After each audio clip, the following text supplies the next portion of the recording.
Beast படத்துக்கு எதிர்ப்பு தெரிவிச்சுட்டு வராங்களாமா. தமிழ்நாட்டிலுமே வந்து இந்த படத்தை தடை செய்யணும் அப்படின்னு சொல்லியிருக்கிறாங்க. அஜித் ஃபேன்ஸ்க்கு ஒரு சர்ப்ரைஸ் சொல்லியிருக்கிறாங்க. அது என்ன சர்ப்ரைஸ்ங்கிறது தெரியுமா? மாமன்னன் படத்துல வடிவேலுக்கு என்ன கேரக்டர் அப்படிங்கிறது சோசியல் மீடியாவுல லீக் ஆயிருக்குது. ஹே காய்ஸ், இந்த மாதிரி இன்ட்ரெஸ்டிங்கான மூவி அப்டேட் தெரிஞ்சுக்கணும் அப்படின்னா நம்மளோட வீடியோவை ஸ்கிப் பண்ணாம பாருங்க. இன்னைக்கு ஏகப்பட்ட மூவி அப்டேட்ஸ் வந்து இருக்குது. ரொம்பவே இன்ட்ரெஸ்டிங்கான அப்டேட்டும் இருக்குது. என்னென்ன அப்டேட் இருக்குதுன்னு பார்க்கலாம் வாங்க.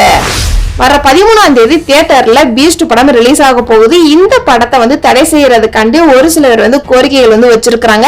ஏன் கோரிக்கைகள் வச்சிருக்காங்க அப்படின்னு பார்த்தோம்னா, இந்த படத்துல இஸ்லாமியர்களை வந்து டெரரிஸ்டா காமிச்சிருக்காங்களாமா. அதனால குவைத் நாட்டுல வந்து இந்த படத்தை வந்து தடை செஞ்சுட்டாங்க. அதே மாதிரி தமிழ்நாட்டிலயுமே வந்து பீஸ்ட் படத்தை தடை செய்யணும் அப்படின்னு சொல்லியிருக்கிறாங்க. தமிழ்நாடு முஸ்லிம் லீக் தலைவரான முஸ்தபா வந்து ஒரு கடிதம் வந்து எழுதியிருக்கிறாங்க தமிழக உள்துறை செயலாளருக்கு. அந்த கடிதத்துல என்ன இருந்துச்சு அப்படின்னா, எங்களுடைய ஜாதி அடையாளம் மற்றும் ஜாதி தலைவர்களுடைய பேரு திரைப்படத்துல வர்றதுனால சமுதாய அமைப்புகள் வந்து எதிர்ப்பு தெரிவிக்கிறாங்க. ஏன் முஸ்லிம்கள் மட்டும் வெடிகுண்டு துப்பாக்கி கலாச்சாரத்துல ஈடுபட்டு நாட்டோடைய அமைதிக்கு எதிராக செயல்படுவது போல தொடர்ந்து திரைப்படங்கள்ல காட்சிகள் இடம்பெறுவது ரொம்பவே எங்களுக்கு வேதனை அளிக்கக்கூடிய விஷயமா இருக்குது. நாங்க 2015 வெள்ளம் வரும்போதும் சரி, கொரோனா அப்பவும் சரி, முஸ்லிம் அமைப்புகள் செய்த பணிகளை வந்து இன்னும் யாருமே மறந்திருக்க முடியாது. ரீசெண்டா இப்ப முஸ்லிம்க வந்து ரம்ஜான் நோன்பு வந்து கடைபிடிச்சிட்டு வரோம். பீஸ்ட் திரைப்படம் வெளிவந்துச்சு அப்படின்னா எங்களுக்கு எப்படி இருக்கும்? அதனால இப்படத்துக்கு தடை விதிக்கணும் அப்படின்னு முஸ்தபா வந்து அரசுக்கு எழுதியுள்ள லெட்டர்ல இருந்துச்சாமா. அஜித் ஃபேன்ஸுக்கு மே 1ஆம் தேதி ஒரு சர்ப்ரைஸ் வந்து ஒண்ணு காத்துட்டு இருக்குது. அது என்ன அப்படின்னு பார்த்தோம்னா, தியேட்டர்லயும் சரி OTTலயும் சரி சக்சஸா ஓடிக்கிட்டு இருக்கிற வலிமை படத்தை வந்து அஜித் பிறந்தநாள் அப்போ வந்து டிவில போட போறாங்களாமா. வலிமை படம் இன்னும் நீங்க பார்க்கல அப்படின்னா மே 1ஆம் தேதி ஜி தமிழ்ல வலிமை படம் பாருங்க. நடிகை சஞ்சனா கல்ராணி வந்து இன்ஸ்டாகிராம்ல மொட்டை தலையோட ஒரு போட்டோ வந்து ஷேர் பண்ணியிருக்கிறாங்க. இவங்க யாரு அப்படின்னா, இவங்க வந்து தமிழ் நடிகையோட நிக்கி கல்ராணியோடைய சிஸ்டராமா சஞ்சனா கல்ராணி. இவங்க 2020ஆம் ஆண்டுல போதை பொருள் வழக்குல வந்து சிக்கி இருக்கிறாங்க. சில மாதங்களுக்கு பிறகுதான் வந்து ஜாமீன்ல வெளிவந்திருக்கிறாங்களாமா. சஞ்சனா கல்ராணி வந்து ஒரு டாக்டரை மேரேஜ் பண்ணி செட்டில் ஆயிருக்காங்க. இப்ப பிரெக்னண்டா இருப்பதனால சினிமாவில நடிக்கிறத குறைச்சிருக்காங்க. சஞ்சனா கல்ராணி இப்ப பெங்களூர்ல இருக்கிறாங்களாமா. இன்ஸ்டால மொட்டை தலையோட ஒரு எடுத்த போட்டோவை ஷேர் பண்ணி இதை ஏன் பண்ணுனேன் அப்படிங்கறதையும் ஷேர் பண்ணி இருக்கிறாங்க. அதுல என்ன சொல்லி இருக்கிறாங்க அப்படின்னா, இப்ப நான் 8 மாத பிரெக்னண்டா இருக்கிறேன். இந்த வாழ்க்கையே எனக்கு கொடுத்த கடவுளுக்கு நன்றி. நான் பார்ப்பவர்களுடைய கண்களுக்கு ரொம்ப அழகாவே தெரிகிறேன். அதனால நான் என்னுடைய தலைமுடியை முழுவதுமாக தியாகம் செஞ்சிருக்கிறேன். பல சிரமங்களை கடந்து வாழ்க்கை மீண்டும் அழகாக இருக்குது. எனது வாழ்க்கையுடைய இந்த கட்டத்திற்கு என்னால போதுமான அளவுக்கு கடவுளுக்கு நன்றி சொல்ல கடமைப்பட்டிருக்கிறேன். என்னுடைய குழந்தைய வரவேற்க தயாராகிவிட்டேன். இந்த மாதிரி போட்டோ கூட 4 லைன்ஸ் எழுதி ஷேர் பண்ணியிருக்கிறாங்க. ஆக்டர் நட்ராஜ் நடிப்புல உருவாகி வரும் குருமூர்த்தி படத்தோடைய ஃபர்ஸ்ட் லுக் போஸ்டர் வந்து நாளைக்கு ஈவினிங் 6:30க்கு பிரபல தயாரிப்பாளர் கலைப்புலி எஸ்தானு வந்து வெளியிடுவார்னு சொல்றாங்க. இந்த படத்தை பிரபல ஒளிப்பதிவாளரான KP தனசேகர் வந்து இயக்கி இருக்கிறாரு. இந்த படத்துல நட்டிக்கு ஜோடியாக பூனம் உஜ்வால் நடிச்சிருக்காங்க. இவங்க கூட ராம்கி, மனோபாலா, மொட்டை ராஜேந்திரா முக்கிய கதாபாத்திரங்கள்ல நடிச்சிருக்காங்களாமா. ஆக்ஷன் கலந்த சஸ்பென்ஸ் கதைக்களத்துல உருவாகியுள்ள இந்த படத்தை ஃப்ரெண்ட்ஸ் டாக்கீஸ் நிறுவனத்தின் சார்பில் சிவசலபதி மற்றும் சாய் சரவணை இணைந்து தயாரிச்சிருக்காங்களாம். இந்த படத்துக்கு சத்யதேவ் உதயசங்கர் இசையமைப்பாளராகவும் தேவராஜ் ஒளிப்பதிவாளராகவும் கமிட் ஆகியிருக்கிறாரு. இந்த படத்தோடைய படப்பிடிப்பு முடிஞ்சிருச்சாமா. தயாரிப்பு பணிகள் வேகமாக நடைபெற்று வருதாம்னு சொல்றாங்க. நடிகர் நட்ராஜ் இந்த படத்துல நேர்மையான போலீஸாக நடிச்சிருக்கிறாராம். விஜய் வந்து பீஸ்ட் படத்தை முடிச்சிட்டு தெலுங்கு டைரக்டர் வம்சி பைடிபெல்லி ஸ்ரீ வெங்கடேஸ்வர கிரியன்ஸ் தயாரிப்புல விஜயோடைய 66வது படம் வந்து உருவாக்க போவதாக அபிஷியலாவே சொல்லியிருந்தாங்க. இந்த படத்துல முக்கிய கதாபாத்திரத்துல மகேஷ் பாபுடைய மகள் மற்றும் பிரகாஷ் ராஜ் நடிக்க இருப்பதாகவும் ஏற்கனவே லீக் ஆயிருந்துச்சு.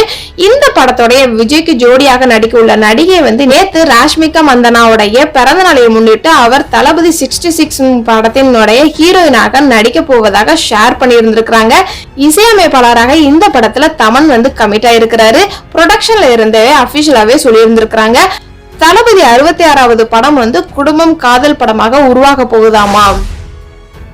மிஸ்டர் லோக்கல் படத்துல நடிக்க 15 கோடி சம்பளத்துக்கு எஸ்கே வந்து கமிட் ஆயிருந்திருக்கிறாரு. ஆனா யானவேல் ராஜா என்ன பண்ணிருக்கிறாரு அப்படின்னா 11 கோடி மட்டும்தான் வந்து சம்பளமா தந்திருக்கிறாரு. 4 கோடி சம்பள பாக்கிய தர சொல்லி தயாரிப்பாளர் யானவேல் ராஜா மீது நடிகர் எஸ்கே வந்து சென்னை ஹைகோர்ட்ல வழக்கு போட்டிருந்திருக்கிறாரு. தனக்கு கொடுக்க வேண்டிய சம்பளத்தை கொடுக்கிற வரைக்கும் யானைவேல் ராஜா, சிம்பு மற்றும் விக்ரம் படங்களை தயாரிக்க கூடாது அப்படின்னு மனுவுல சொல்லியிருந்திருக்கிறாரு சிவகார்த்திகேயன். இதனால சிம்பு கோவத்துல அவருக்கு வேண்டிய சம்பளத்தை கேட்கறது சரி, ஆனா என்னுடைய படத்தை தயாரிக்க கூடாதுன்னு எப்படி சொல்லலாம் அப்படின்னு சிம்பு கூட இருக்கிறவங்க கிட்ட இந்த மாதிரி சொல்லிட்டு வராராமா. விஷால் மற்றும் எஸ். ஏ. சூர்யா நடிப்புல உருவாக இருக்கும் மார்க் ஆண்டனி படத்துடைய ஷூட்டிங் அப்டேட் வந்து கிடைச்சிருக்குது. விஷால் இப்போ அறிமுக இயக்குனர் வினோத் இயக்கத்துல லத்தி படத்துல நடிச்சிட்டு வராரு. இந்த படத்துக்கு அப்புறமாட்டி ஆதி ரவிச்சந்திரன் இயக்கத்துல மார்க் ஆண்டனிங்கிற படத்துல விஷால் நடிக்க போறாராம். விஷாலோட 33வது படமாக உருவாகும் இந்த படத்திற்கு ஜிவி பிரகாஷ் இசையமைக்கிறாரு. இந்த படத்துல நடிகர் எஸ். ஏ. சூர்யா வில்லனாக கமிட் ஆகியிருக்கிறாரு. முதல்ல எனிமே படத்தை தயாரித்த மினி ஸ்டுடியோ நிறுவனம் தான் இந்த படத்தை தயாரிக்க இருப்பதாக சொல்லியிருந்தாங்க.